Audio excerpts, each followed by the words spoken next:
from the studios of AM 950 KTNF, the progressive voice of Minnesota, and airing on WCPT 820, Chicago's progressive talk where facts matter. Welcome to The Gailey Show, the only daily LGBTQ radio news and talk show in the United States. I'm your host, John Parker.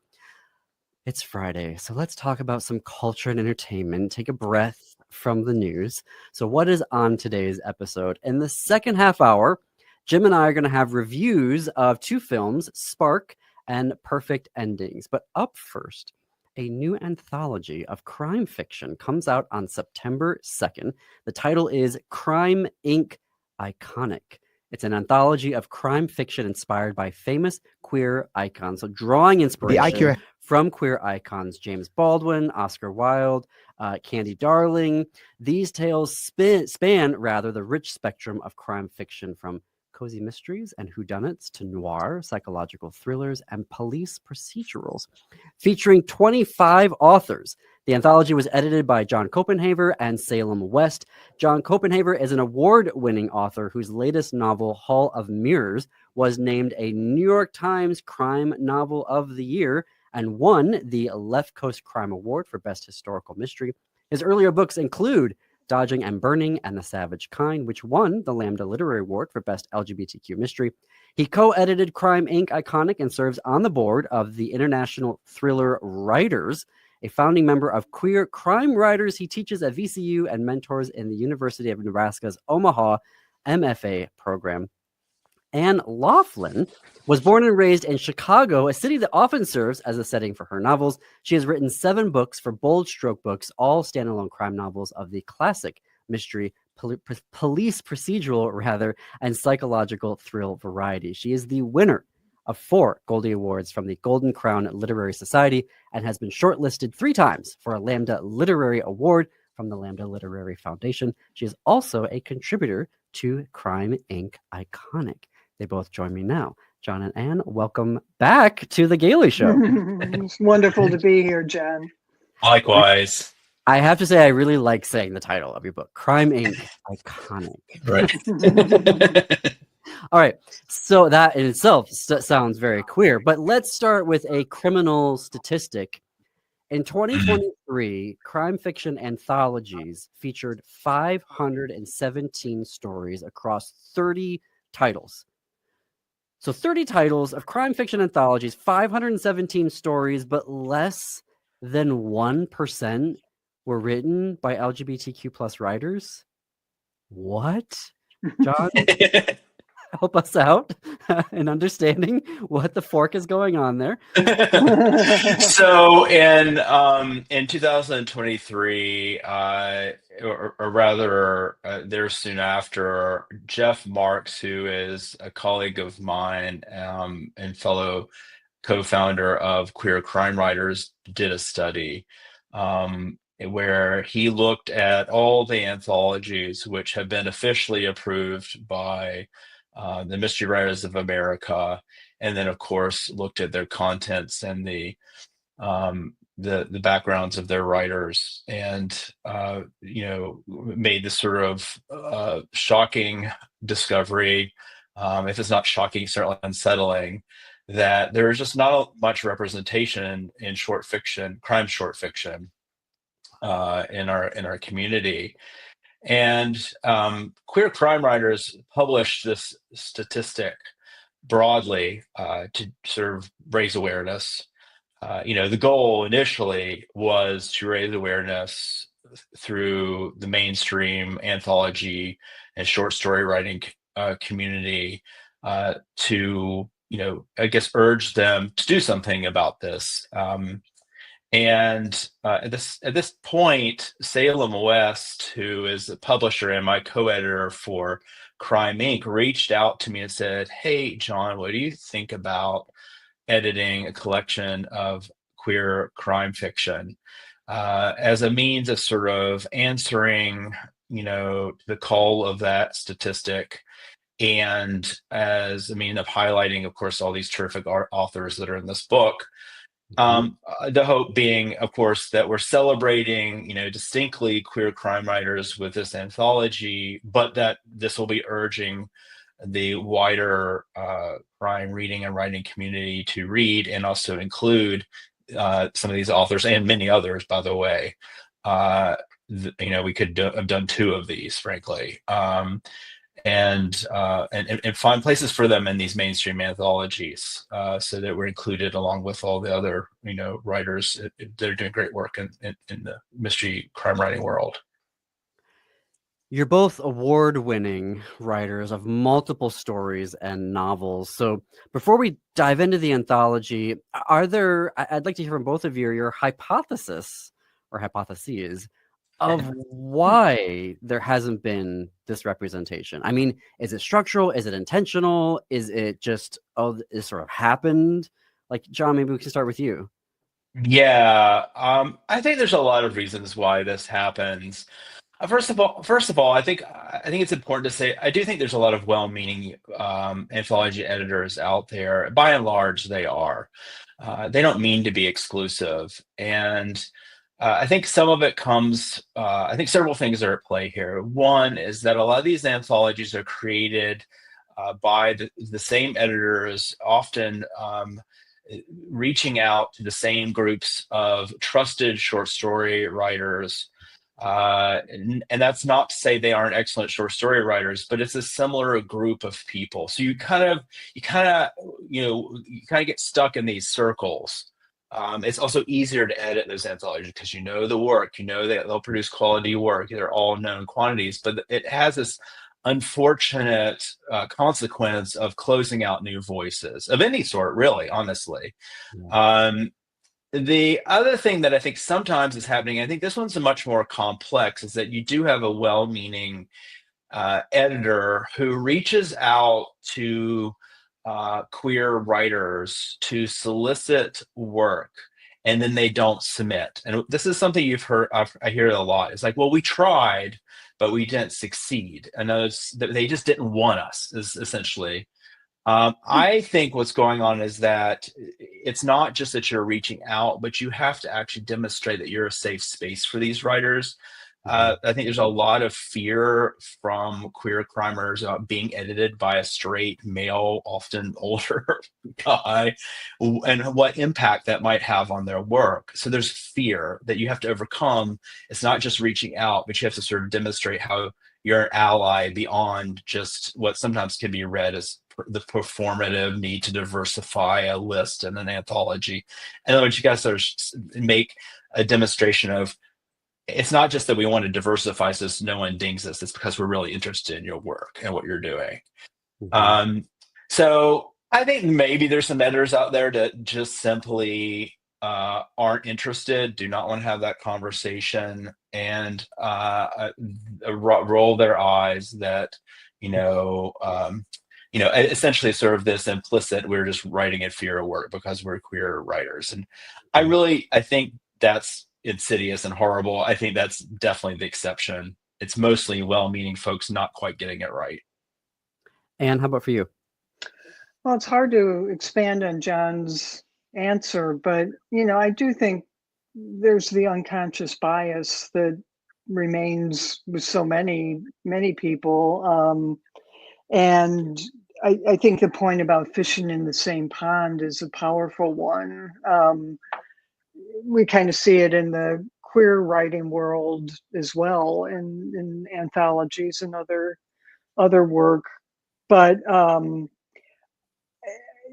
think the point about not submitting because of the fear is really a valid one, because there's so many years of submission and not getting accepted, and you keep knocking your head against the door, and how many times are you going to keep trying to enter? I think that's a valid point as well.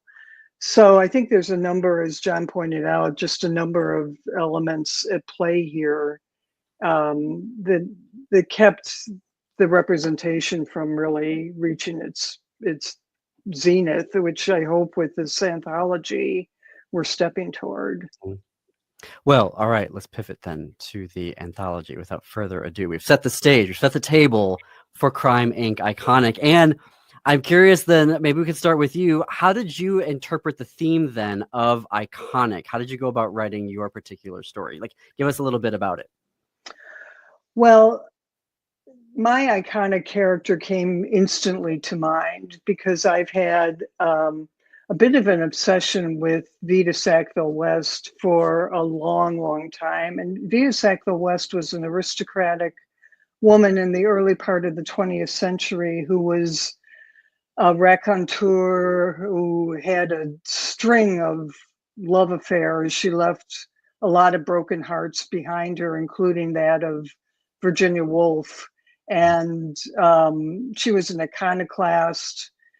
She was really an amazing character. And it turned out the real passion in her life was gardening. So she had many sides to her character.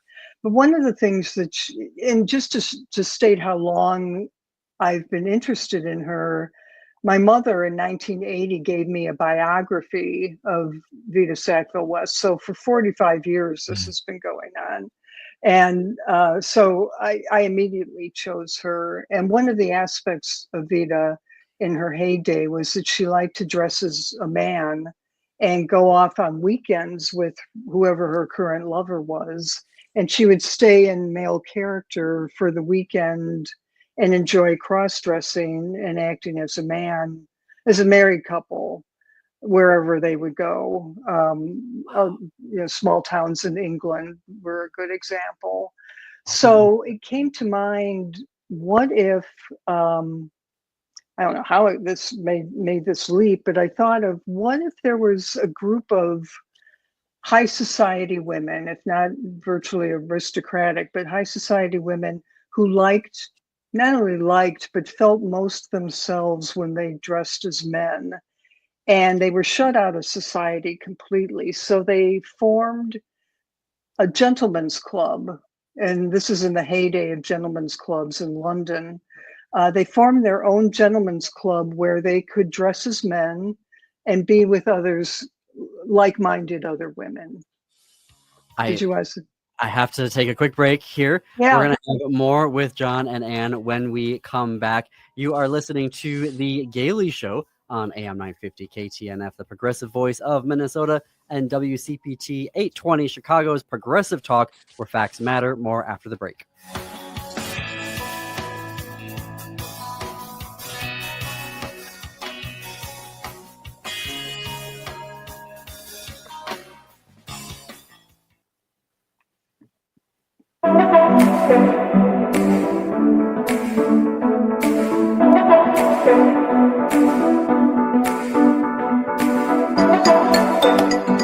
Welcome back to The Gailey Show. I'm John Parker. We are coming up on the bottom of the hour. A new anthology of crime writing is headed your way on September 2nd. It's titled Crime Inc. Iconic. It's described as essential reading for fans of crime fiction and anyone who craves representation in the stories they love, specifically LGBTQ representation. Its co-editor and one of its contributors are here with us today, John Copenhaver and Ann Laughlin. And before the break, you were talking about your story within the anthology, which is a bunch of, a group of high society women who decide they're going to create their own gentlemen's club. Take it from there. Yes, where they dress and act as men in the freedom of their own club with other women who are like themselves. So that's the basic premise of the story. And then the crime part of it comes with people are being murdered, club members are being murdered. And at the beginning of the story, there's already been one death, and then a second occurs toward the beginning of the story, and then there's a third attack toward the end of the story. So it's a serial murder story, which is hard to do in 7,000 words. I've done serial murder novels, and you needed every one of the 90,000 words to do it. So that was a challenge, but that is the hopefulness. Creating this club was a hopeful act of these women, and then somebody hating them enough to try to kill them was the despairing part of the story. So it had a little bit of both. Well, I can't wait rather to read that one. Can you tell us the end of the week? All my words are running together. John, tell me about the theme. How did you come up with this idea of having characters that were iconic, and then tell us about your own icon in your story? Yeah, sure. In fact, we brainstorm how to create a unified collection of queer crime fiction. As you mentioned in your introduction, there are just many different subgenres represented here, from cozy to thriller to noir. So, what's going to be the sort of unifying thing? And we thought that one thing that always unified the queer experience was that we looked to our icons to help understand ourselves in the world. And those icons aren't necessarily queer themselves, but they represent something to us. And so we thought, well, why don't we ask our writers to incorporate some way? It was really up to the writer to incorporate a queer icon into their text. Sometimes it's a reference. It's a musician's song, perhaps. Sometimes the actual icon steps on stage in the story, So there's all different sorts of icons filtered through here. Sometimes the icon's influence can be felt more than actually is explicitly stated. So there are lots of different ways that these writers interpreted their icon. And in the back of the collection, every writer did a few sentences on why they chose the icon they chose. So if you're curious, after reading the collection, you can find out a little more about it. I chose Truman Capote, one of my favorite writers. And In Cold Blood is certainly in my top 10 favorite books. I taught it for many years, and I feel a great affinity for it. My story is really about young men, though, at their first year in college, pledging, and they're being asked by the older brother in their fraternity to kill an animal, a goose, with a golf club as their final pledging task. And this is something that was actually based on a true thing. And I felt it was so disturbing that I needed to write a story about it. And a lot of what the story is about, though, is the ways that we're compelled, particularly men are compelled to do violence because of the pressure of other male influences. Sometimes the person pulling the trigger isn't the source or origin point of the violence, is what I was trying to get at. And so my story, without saying too much, explores the way that violence can be ignited by very charismatic, in this case, very charismatic fraternity brother, who is pretty despicable, if you ask me. I agree. Well, I mean, two icons there, Truman Capote and Vita Sackville West. I mean, come on. That's amazing. I'm very much looking forward to getting my own copy. For listeners, we are including links in the show notes and on our website for you to purchase your own copies. We're talking with John Copenhaver and Anne Laughlin. John is the co-editor of the forthcoming anthology Crime Inc. Iconic, which drops September 2nd, and Laughlin is one of its contributors. This probably is a premature question, but did it go so well, the process, that a second anthology in the series is on the books?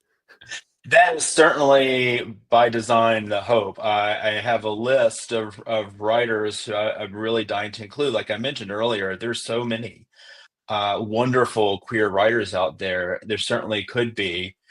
Nothing is absolutely been established yet, but a lot of it depends on people buying this copy and supporting this collection. So go buy your copy so we can do this again. But yeah, we would love to do another Crime Inc. and it would be a different theme, of course. It probably won't be iconic. It would be some other theme that's related to the queer experience, but certainly crime stories and featuring a lot of these fantastic authors. We'd love to keep it going as a series. Absolutely. Well, I do want to fit in a quick, because I'm just under 2 minutes here. Anne, what is next for you after Crime Inc. Iconic? I've just started a new novel and set in Chicago, and featuring a woman whose mother is a pawn shop owner and fence. And so she's the daughter of a criminal and she's a private investigator. Excellent. And John, how So, about for you? yeah. Real brief. Yeah, I am writing in the midst of writing the third book in the trilogy that started The Savage Kind, and the Hall of Mirrors. This is the Hall of Mirrors is the second book, and this is the third, called Goddess of Love, and it takes these characters into the early 1960s. And there's an inheritance. One of them becomes very wealthy, but with a great inheritance, you have great responsibility and perhaps something that much more nefarious at play. So I want to round out that trilogy. So I'm working when I'm not promoting. I'm working. Well, speaking of promoting, so for our Chicago listeners, there is a release party for Crime Inc. Iconic. It's on September 11th at 7 p.m. Free to attend, but registration is required. It's at Women and Children First. You can head out to their website to register. It's at 5233 North Clark Street. Wow, I just can't talk today. The book is Crime Inc. Iconic. We've included links in the show notes and on our websites, am950radio.com and heartlandsignal.com, for you to pre-order and buy your own copy. You can connect with John at johncopenhaver.com. Anne is at annlaughlинwriter.com. John and Anne, thank you for joining us today. Friends of the show, please come back soon. Thank you so much. Bye-bye. We had a wonderful time. Thank you. All right. Well, we got some film reviews coming up for you. Stay tuned to The Gailey Show.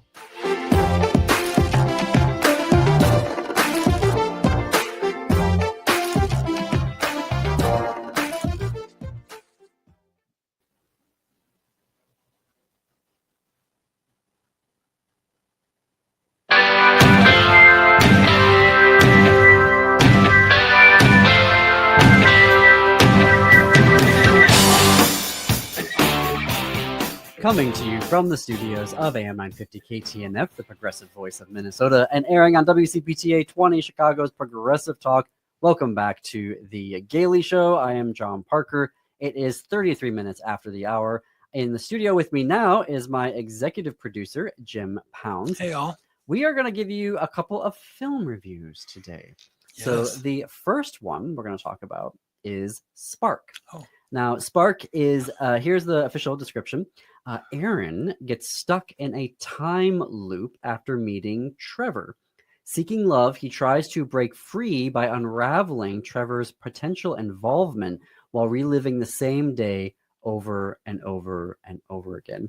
It's written and directed by Nicholas Gurevich. Stars Theo Germain, best known for the Ryan Murphy series The Politician, as well as the film They, Them.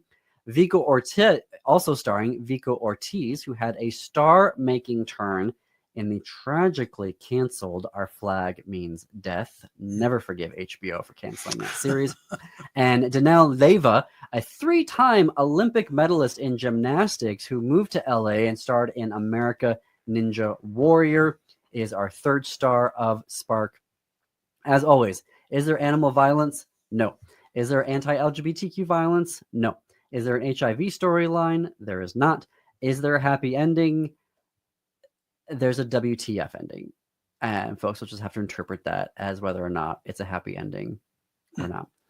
It is currently available on Prime, maybe available on other of your streaming platforms. We watched it on Prime, so you'll have to check it out. That's where we were only able to find it, but it could be on others. So make sure that you search your local streaming devices. Jim, your thoughts on Spark? I believe this is Nicholas's first film. Okay. I think I read that. And I, in my experience, this idea of a loop was very unusual. I don't remember seeing it very often. And now every other story, every other film is using that. And it is an interesting device to explore something in a different way of saying, well, what if I did this? What if I thought that? What if I got ahead of this? What if I stood to the right? And there's something kind of compelling about it as an audience member. I don't know that it always makes for a better storytelling device, but it is now very much in favor, it feels like. So instead of being thrown by it like I used to be, I now feel like, oh yeah, I know where get the general boundaries that we're living in. And I think it it's interesting because there's something about he's using it to try to do some investigating, right? He's trying to figure out if the reason he's in this loop is because of this other guy, which for the longest time didn't seem obvious. And it sounds confusing, but if you just stick with it and know that on one of these loops, you're going to start catching your footing and understanding let's the explain story. for folks what is a loop. So Aaron wakes up in the morning. This is the beginning of the loop. Right. And their roommate, played by Vico Ortiz, is there and offers a bottle of wine, which is disgusting. And that, like, every day it starts with that, where Vico Ortiz offers Aaron a glass of wine and is like, no, don't drink that. And then it goes into a birthday party. They're going to a birthday party, which is a scavenger hunt.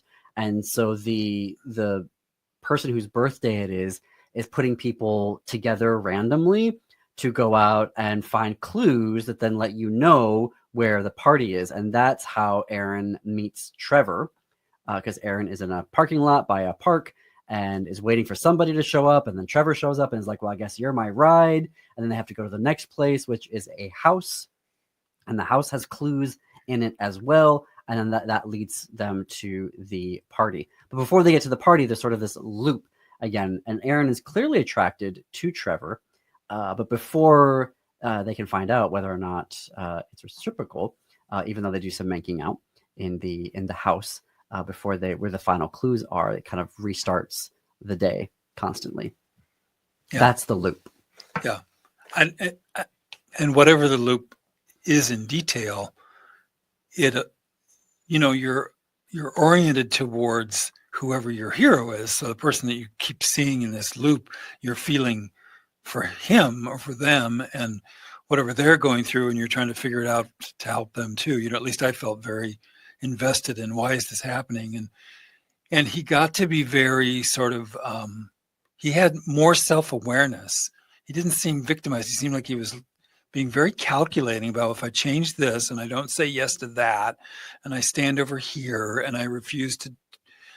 And it was interesting to watch how that slight change eventually started to throw the loop off. Yeah. And you started feeling like, oh, we're getting some control over this situation now, which is always a nice feeling when you seem like you're in a science fiction loop that you don't have any control over. So it was interesting and pretty brave for a first-time film director to deal with that kind of a script, because that is hard to maintain and keep interesting and keep moving so that you don't feel stuck yourself in the story. So you don't feel like you're stuck in a loop. Yeah, and I give him a lot of credit for that's more risk than I would have taken on a. I'd take something a lot easier for a first film. So in that regard, I thought he did a really good job making it sustained interest for the period of a film. Groundhog Day, obviously the seminal time loop film. And then I'm blanking on the title of it, but Andy Samberg and Christine Milioti starred in it. Yes. They were at a wedding. Yes. And they got stuck in a loop. And so I love the Russian Dolls is another one. The motif of exploring identity and how you change when you have to constantly be in the same setting, talking to the same people, and how does the person evolve? How do they figure it out? Like, how do they, how do they figure out that they're in the loop? How do they figure out that they're going to leave the loop? Is fate involved in that you have to learn a lesson before you can get out of it? Right. Is it a true love thing where you have to find your true love? And then that once you acknowledge that, then you get out of the loop. Right. So I think that's a very, I like the idea of it. That's why, maybe that's why we see more and more of these films happening. Mm-hmm. I think it is beautifully shot. I do think that writer-director Nicholas Grierich makes some very interesting choices here, contributing to the time loop genre, if you will, of film. So in that regard, I think it's definitely, if you like that particular style of storytelling, I think this is going to be definitely up your alley.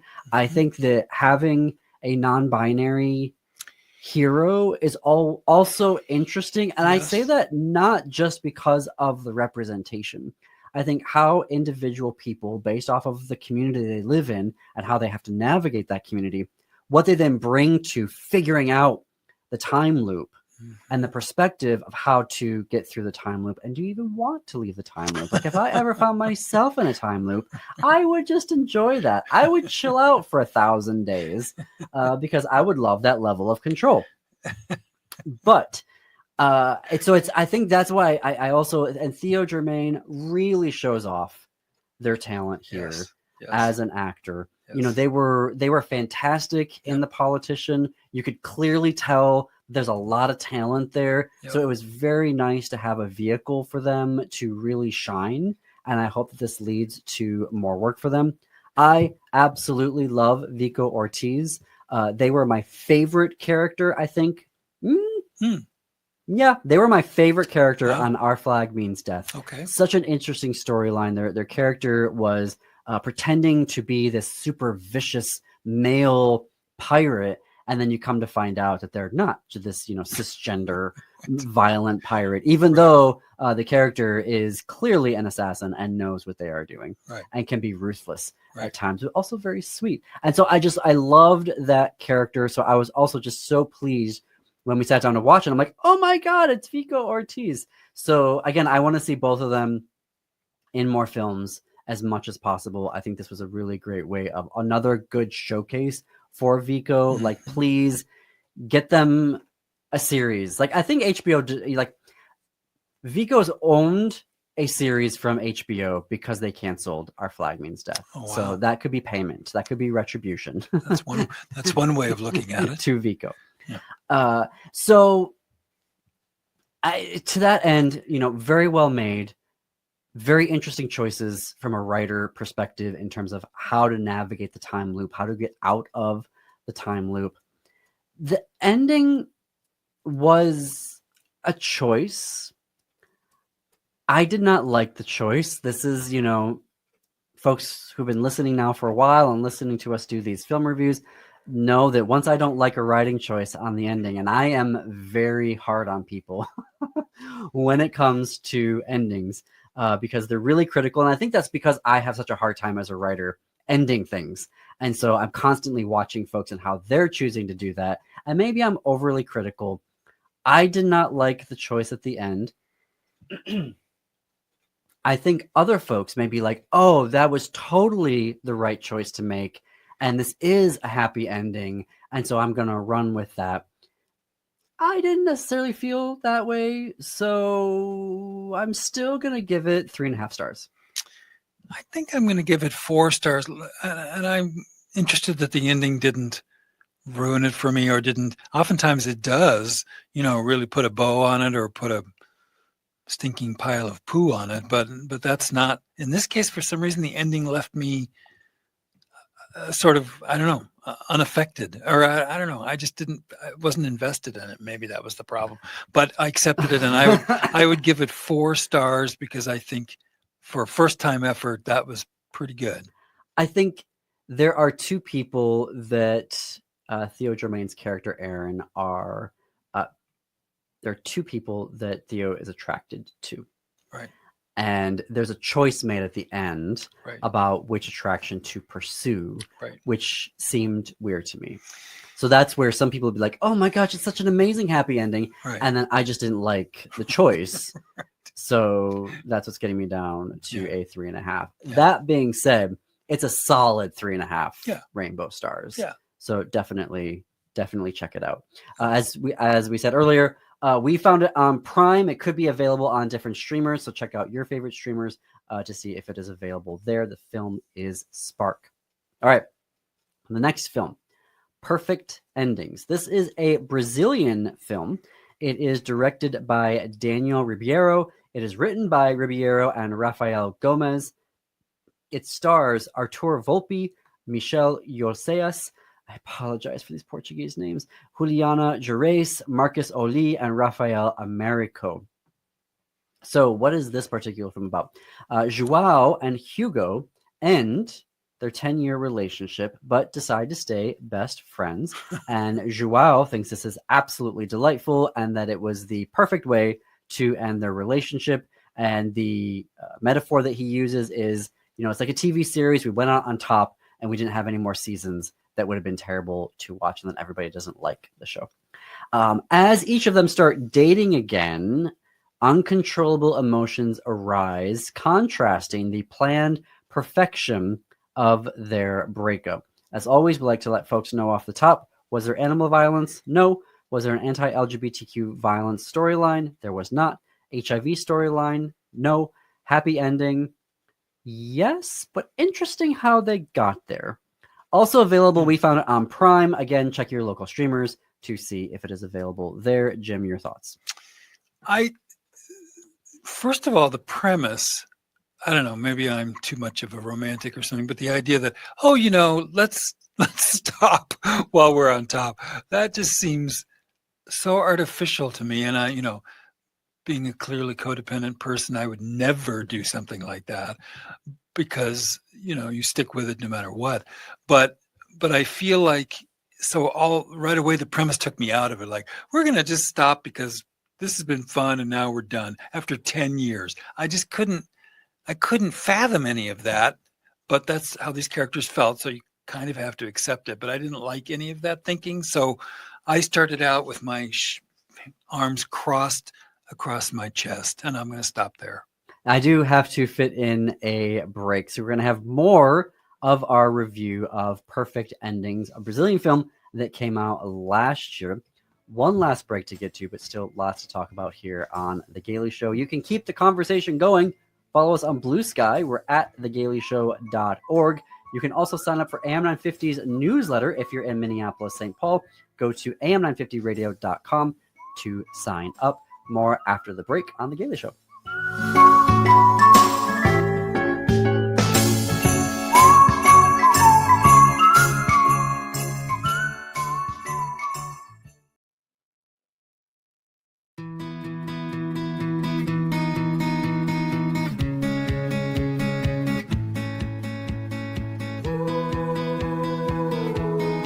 Welcome back to The Gailey Show. We are coming up on the top of the hour.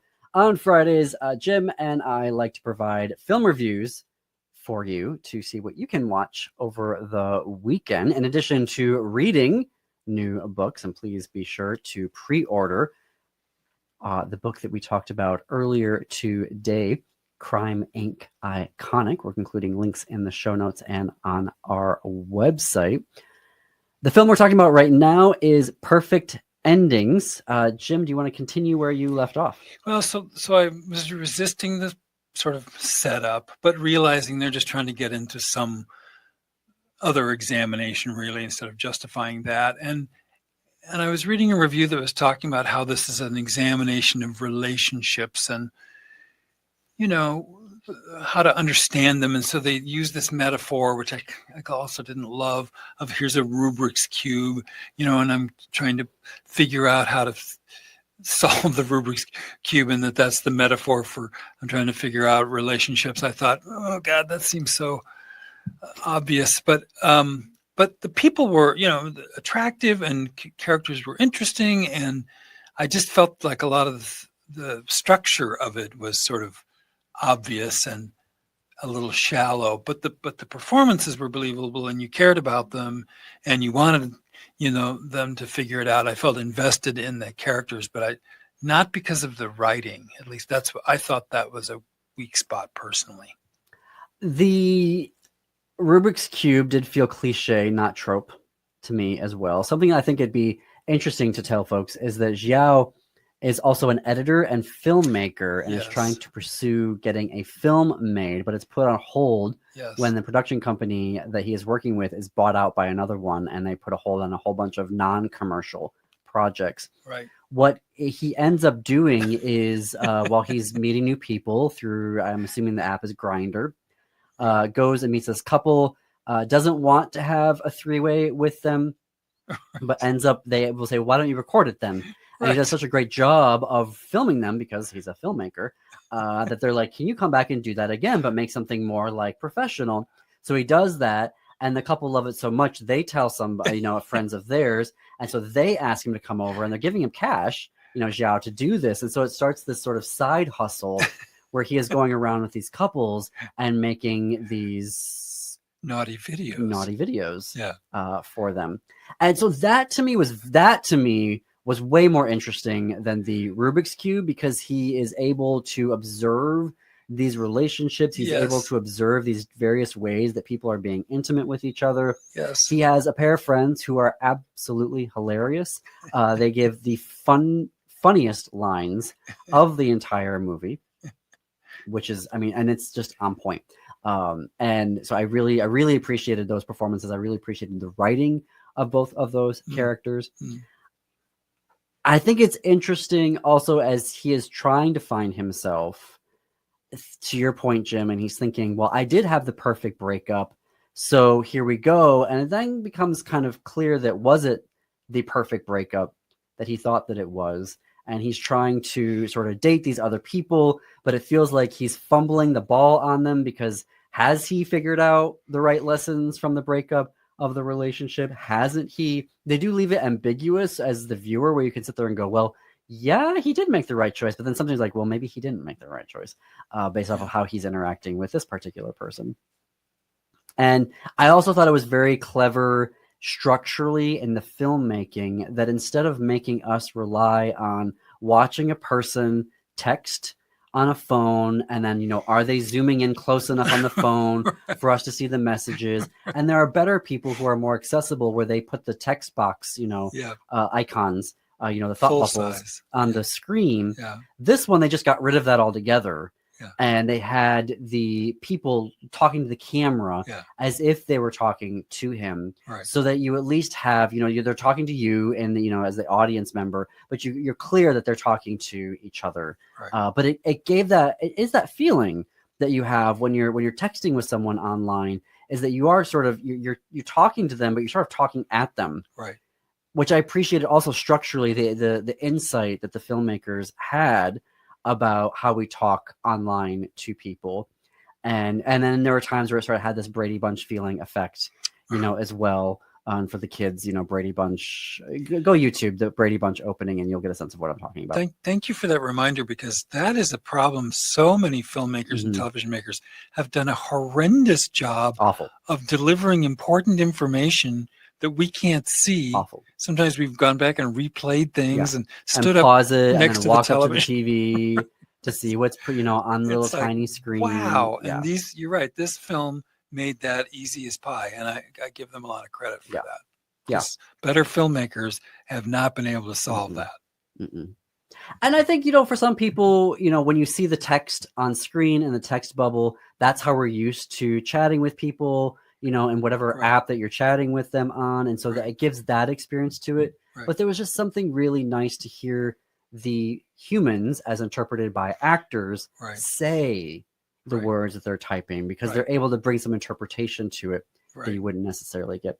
I think it's an incredibly well-made movie. I thought it was perfect for a Saturday night to have a rom-com to watch, to sort of take 2 hours to disconnect from the world. I liked it so much that I didn't even want to watch anything afterwards. I just thought, let's let that breathe into the evening and not race onto something else. So that's how much I liked it. So I am giving it 4 out of 5 rainbow stars. Yeah, that I have to say, I don't remember you ever doing that, and I think I've agreed that was. Now this isn't. It's a lovely moment. It's not like, you know, Academy Award winning work. No. But it was satisfying. Yeah, I would give it 3.5 stars. There we go. All right, folks, you can check out Perfect Endings. We found it on Prime, but check your local streamers to see if they have it as well. And thank you for listening and or watching today on YouTube. You can keep the gay going on all weekend long. On Saturday afternoon is Pride on AM 950 starting at 2 p.m. with the best of from us. Twin Cities Pride Amplified is at 3 p.m. The Illegal Trans Woman is at 4 p.m. Ellie Krug has a new book out, so you definitely want to stay tuned to her program. I just got my copy of it today. And then the Downright Upright Show with Philip Anthony is at 5. 4 of the most comprehensive hours of LGBTQ news on the radio. On Sunday at 11, tune in to WCPTA 20 for Out Chicago. It's Sunday brunch with your gay best friends, Ellen Miller and Scott Duff. Until next week, America, keep it queer. Keep it queer.